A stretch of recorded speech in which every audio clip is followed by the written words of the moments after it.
ایک گاؤں میں ایک کسان رہتا تھا جو صبح سویرے اٹھ کر نماز پڑھتا اور پھر اپنے جانوروں کو لے کر چرنے کے لیے لے جاتا۔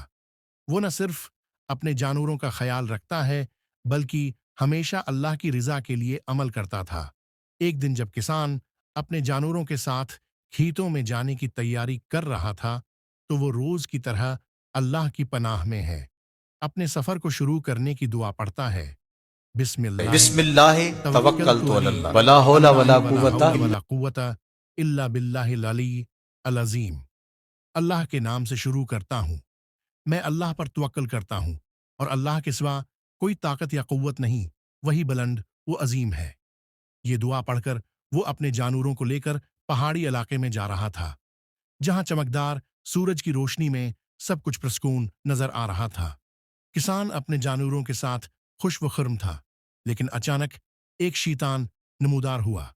اس کی شکل بہت خوفناک تھی اور اس نے کسان کے جانوروں کی طرف بڑھنا شروع کیا۔ شیطان نے کسان کے جانوروں پر حملہ کر لیا اور انہیں کھانے کی کوشش کی۔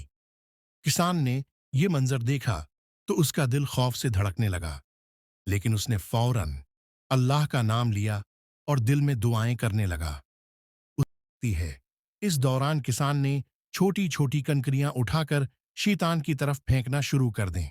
ایک کنکری اس کی آنکھ میں جا لگی، دوسری اس کے جسم پر، اور کچھ ہی لمحوں میں شیطان کی حالت ایسی ہو گئی کہ وہ زمین پر گر کر ہلاک ہو گیا۔